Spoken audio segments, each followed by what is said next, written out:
Hey, Shecky here, and I'm coming to you from the park, actually, right across the street from my house. It's just a beautiful, blustery day in South Texas, late in the fall. And I was thinking today about how everybody keeps talking about this law of attraction and how to attract everything. But I think one of the things that people are not realizing is most of us are really not practicing the law of attraction, and more importantly, it's very common for people to practice the law of rejection. And nobody's really talking about this law of rejection, but I wanted to address it a little bit, and I think a lot of it has to do with the things that we think and the things that we say. For example, how many times have you said to yourself, "Oh, that's just so expensive. I can't afford that.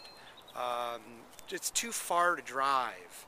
And there's a lot of little things that go on like that, that we tend to put a lot of limitations on ourselves, both in our thoughts, but especially with the things that we verbalize. And so you have to really be careful about the things that you say, because what comes out of your mouth certainly came from your brain, but more importantly, it feeds back into your brain and into your subconscious. And the more you verbalize those things, the more they become ingrained into your subconscious.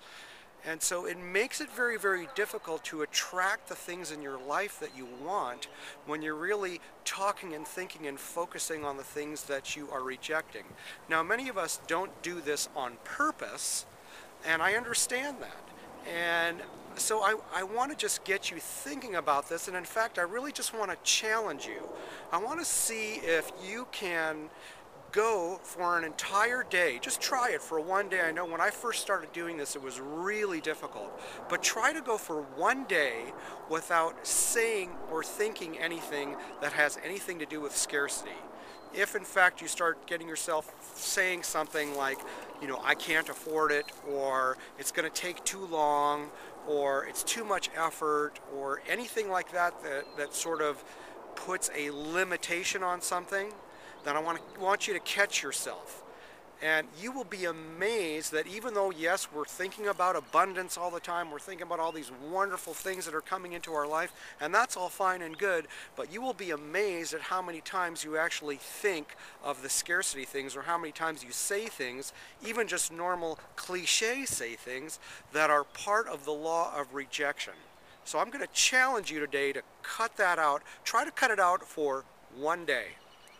And let's see how you do. You'll be amazed at how many times this comes up. But the good news about moving forward with your life and getting to a life of abundance is just starting to recognize what you're doing and starting to eliminate some of the little things that create problems for you. So I obviously want the best for you, want the best for me too, and I want to hear how you do with this. Please feel free to contact me or send me an email or respond to the video or whatever you want to do. And let me know how this works out for you. I want to hear from you. Thanks for listening. This is Shecky. Have a great day.